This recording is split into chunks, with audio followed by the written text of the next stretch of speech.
and the addition is really nice.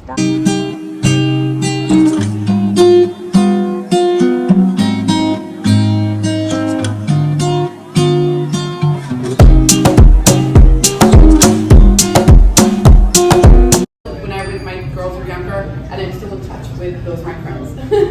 so there you go. Okay, we'll start with you. I'm Laura. Hi. I live here in Atlanta. I'm here with our babies. If you can have kids already, you know, it really helps, and it helps them let you know that you're supported. Learn, connect, and explore. And of course, we'll have time for 15 years of experience in maternal health. Ikira is passionate about helping parents rest, recover, and offer care that truly nurtures. So welcome, Ikira. Thank you.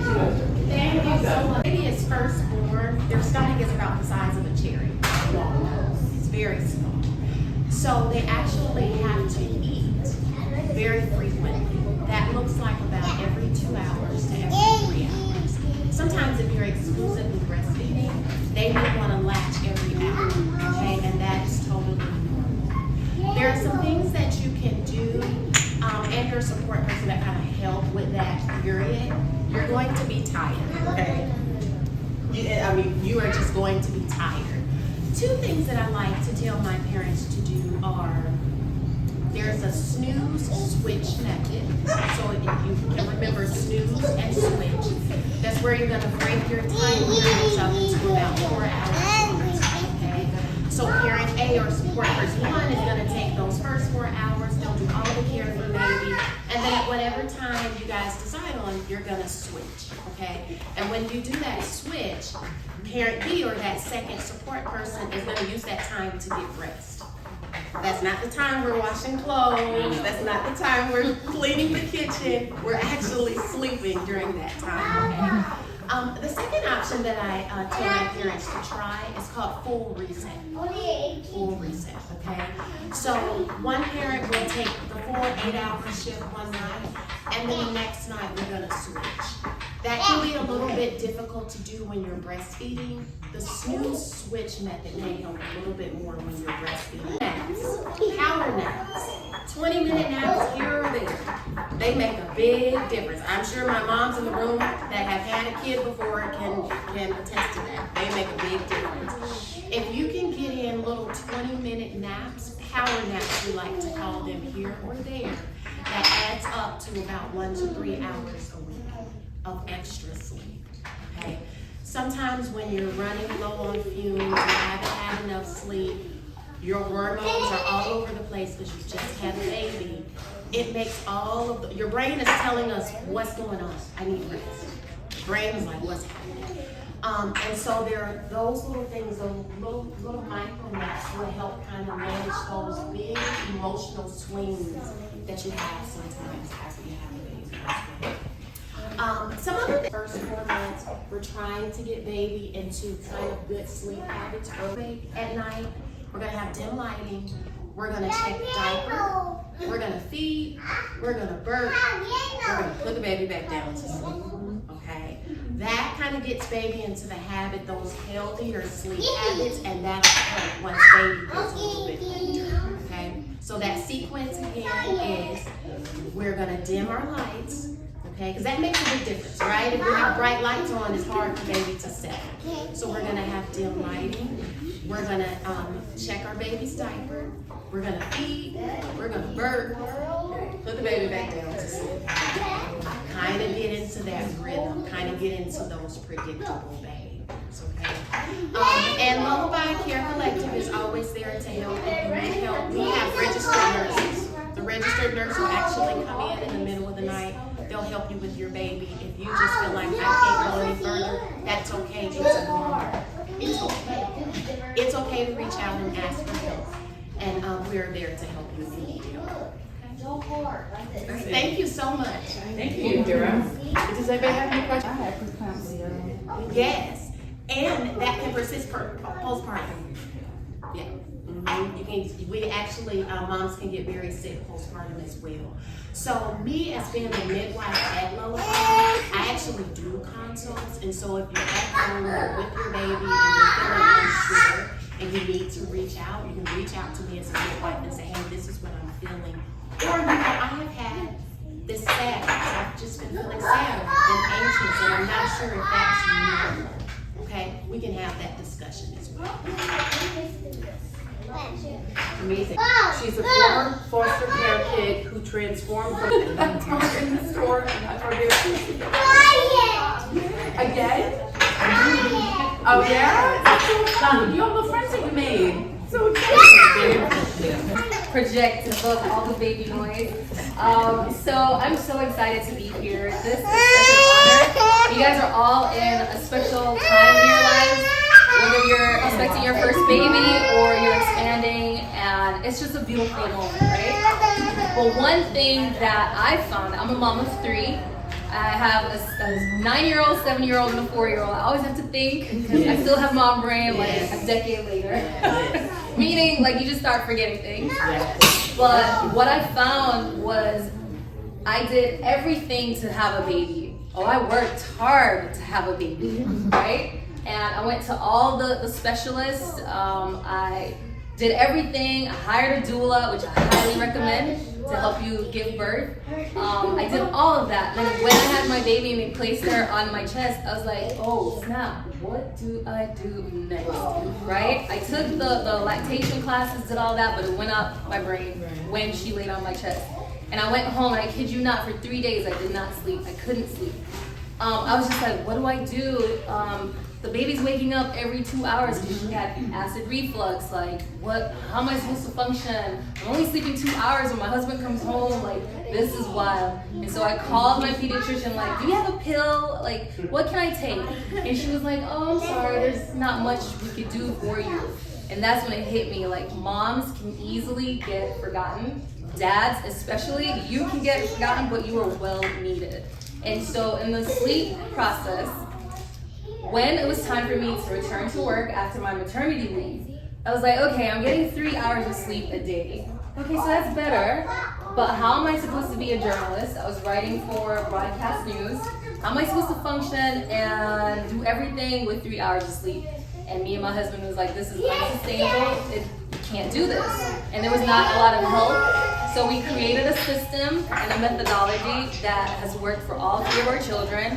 And I wrote it down, and I got so good at it, my friends wanted me to teach them, and so I put it all in this book. This book is amazing, this is life-giving, and it's very personal because that's how we were able to function, going back to work, having 3 children, and all of them started sleeping 10 to 12 hours at night when they were 4 months old.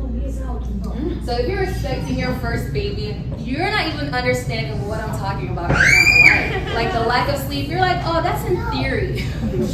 Like it's a concept. But when you have your baby and you take them home, and when the nurse told me, oh, you have to feed your baby, 8 o'clock, we'll just pack everything up, everybody will go to sleep. And the nurse laughed and she was like, no, that's every 2 hours, around the clock, 24/7, like all day. I was like, what? Like it just didn't register until it actually happened. So not to scare you moms and dads who are about to have your first baby, but there are certain things that you can do, which I teach in my life coaching program, like how you speak to your baby from the beginning. Like right now, you can start speaking to your baby in utero so they can recognize your voice. Dads especially, please do this because I teach you how you can say certain phrases that will make your baby fall asleep like that. So yeah, it's real. And how you can get sleep. You don't have to like get up every single time. Like all these strategies, like your baby's not always hungry, like after they hit 4 months. So after 4 months, they can sleep through the night, and I'll show you how. And like Akira said, in the first 4 months, it's really challenging because you're learning the ropes, and you really have to just listen to what she says, take turns if you have a spouse, and it will go a long way. So any questions for me about baby sleep, parent sleep, toddler sleep? Yes. Yes, I do. What phrases do you recommend? Okay, so for instance, this may sound so simple, but a simple like, I love you, it's time to go to sleep. But when you do it, it's more effective because your voice has more authority, right? So I mean, it blows people's mind. They're like, "What?" I'm like, "Yeah, it's simple. That will get her to sleep better. You can try it, but you have to do like your deepest voice." Well, yeah, and I have to like calm her back. Like she kind of wants to just be up and around us until we're like both like laying down or like. So it's more of a The trap? Yeah, because you're trapped in their bed until they fall asleep. You gotta tiptoe and ninja moves to get out before she wakes up. Yeah, so I teach how not to go through all that. And I have another one. So like, I mean, I don't know if you can help with that, but the toddler milk before like bed, I think it's more of a habit for her to have the bottle instead of actual milk. But we've been trying to transition like the bottle removal at night, but it's kind of like she wants that. So it's like we've been trying, so it's taking her a little longer to go to bed at night.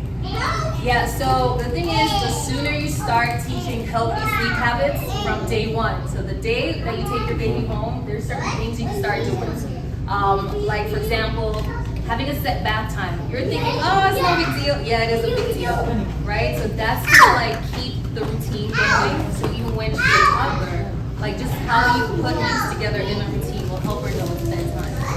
And the bottle is a crutch. Yeah. It definitely is a crutch. But we didn't know it was like by the time we had Yeah. It's a learning process. It's a learning process, but it can be smoother and you don't have to feel like you're drowning. You hear moms talk about it. We don't share how tough it can be after you have a baby because we want to forget. Actually, I think it's like biologically made that way that we tend to forget so we can keep having more. So we don't scare other moms because it doesn't mean it's going to be tough for you. And there are various levels. Like what? Sleep problems? I don't know about that. I just sleep. And some moms are like, I'm in depression, I have postpartum anxiety, I need help. Thank you. Yes, Q&A, please. Yes. I have a question. Yes. So you said to do a bath time as soon as you bring them home, but what if the doctor, nurse says like, no, you should like get your baby to bed? That's a good question. So bath time doesn't have to mean like you have to use shampoo or body wash, baby wash. A bath time can mean just water. Water is very therapeutic. And water sets the tone for relaxation. And it's also a marker in your day saying, oh, whenever I feel this thing on me, oh, it's so soothing. And then right after I get put in the crib or put in the bassinet. So it's like all these key factors triggering like a sequence of what bedtime is. So that definitely helps from day one. Give your baby a bath, whether that's just water or wipe down or anything like that. Any other questions? Yeah. These are some of the things that they use to pacify themselves to calm down. You can attest to that.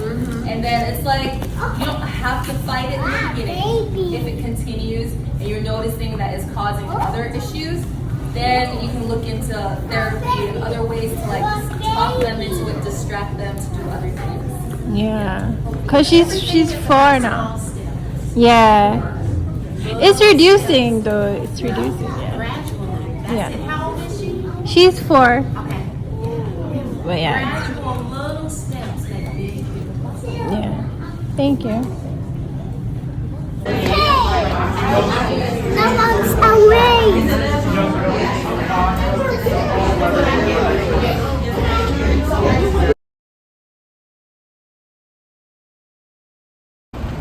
Say hi.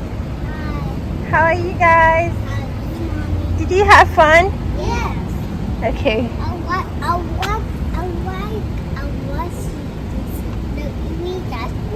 Yeah, they gave you a drink.